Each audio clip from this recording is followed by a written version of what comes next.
이스라엘 백성들이 가나안 땅에 들어가기 전 해결해야 될 해묵은 과제가 있었습니다. 그것은 바로 미디안 족속을 정벌하는 일이었습니다. 본래 미디안은 이스라엘이 정복해야 될 대상은 아니었어요. 그런데 그들이 발람의 간계를 따라 이스라엘을 바알볼 사건으로 불리우는 성적 범죄에 빠지게 했기 때문에 징벌의 대상이 된 것입니다. 이들을 징벌하는 것은 선민을 타락시키는 악한 세력에 대한 심판이었습니다. 오늘 본문은 민수기 31장 1절부터 12절이고요. 그 중에서 7절과 8절이 있겠습니다. 그들이 여호와께서 모세에게 명령하신 대로 미디안을 쳐서 남자를 다 죽였고 그 죽인 자 외에 미디안의 5왕을 죽였으니 미디안의 왕들은 에위와 레겜과 수루와 후루와 레바이며 또 바알볼의 아들 발람을 칼로 죽였더라. 아멘. 오늘 말씀의 제목은 교회를 대적하는 자 흥할 수 없다입니다. 시내산에서 계수되었던 백성은 여호수아 갈렙 외에는 모두 죽었습니다. 그래서 이스라엘은 이제 가데스 바네아에서 행한 죄악으로부터 완전히 벗어났는데요. 하지만 바알볼의 음행의 사건이 큰 오점으로 남아 있었기 때문에 하나님은 미디안을 쳐서 그 원수를 갚게 하셨습니다.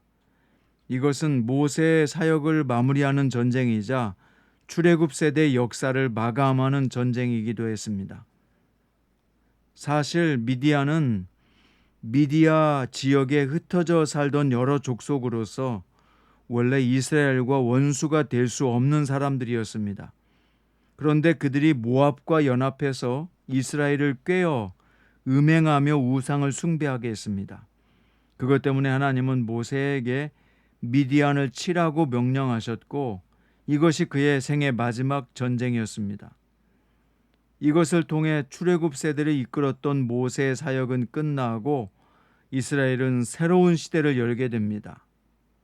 하나님은 각 지파에서 1000명씩 뽑아서 미디안을 치게 하셨는데요. 20세 이상으로 싸움에 나갈 수 있는 남자가 60만 명이나 되었지만 하나님은 12,000명만을 뽑아서 미디안을 정벌하게 하셨습니다. 또 비느하스에게 성소의 기구와 신호나팔을 들려서 그들과 하나님이 함께 하신다는 것을 드러내게 하셨습니다. 그러자 12,000명은 무적의 군대가 되었고 모압 왕 발락과 발람 그리고 이스라엘 유혹해서 죄악에 빠지게 했던 미디안의 죄는 결국 혹독한 대가를 치르게 하셨습니다. 이스라엘 군대는 미디안 군대를 전멸시키고 미디안의 5왕을 처형했습니다. 바알볼 사건의 주동자 발람도 처형했습니다. 이스라엘 군대는 막대한 전리품을 탈취해서 진영으로 돌아오게 됐는데 신명기의 전쟁 수칙에 의하면 헤렘 전쟁이란 게 있습니다. 헤렘 전쟁이 아닌 경우에는 성인 남자를 제외하고 모든 것을 전리품으로 취할 수 있었습니다. 반면에 헤렘 전쟁에서는 어떤 것도 취해서는 안 됐습니다.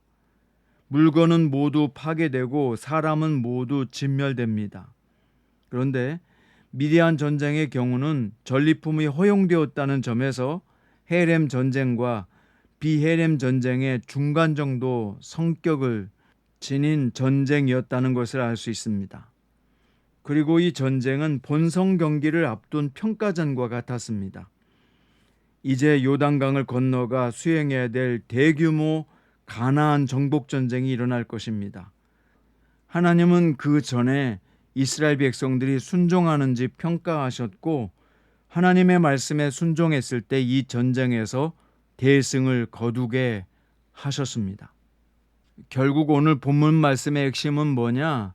그것은 하나님의 백성을 타락하게 하는 자 결코 흥할 수 없다. 이것을 보여줍니다. 하나님의 백성을 축복하는 자는 복을 받고 저주하는 자는 이렇게 저주를 받는다는 것을 현실적으로 보여준 것입니다. 여러분, 잠깐은 하나님을 거부하는 자들이 교회보다 강할 수 있고 교회를 쓰러뜨리는 것처럼 보일 수 있습니다. 그렇지만 결국 하나님은 원수를 갚으시고 당신의 진실한 백성을 높여주시는 분입니다. 이처럼 하나님의 백성을 해하려고 하는 자들에게 하나님의 응징은 반드시 있습니다.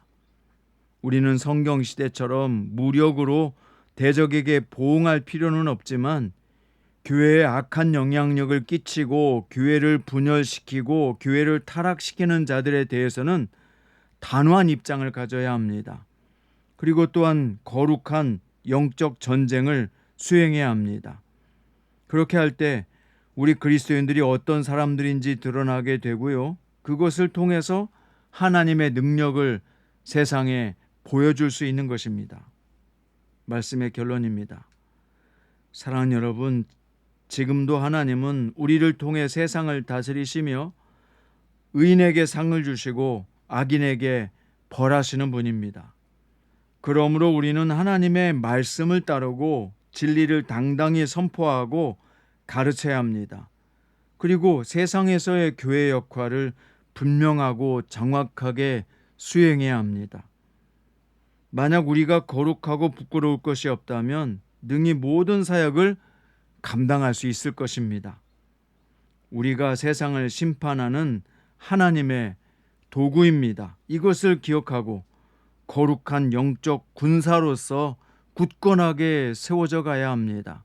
우리가 타락하면 세상은 희망이 없습니다. 교회가 타락하면 세상은 끝입니다.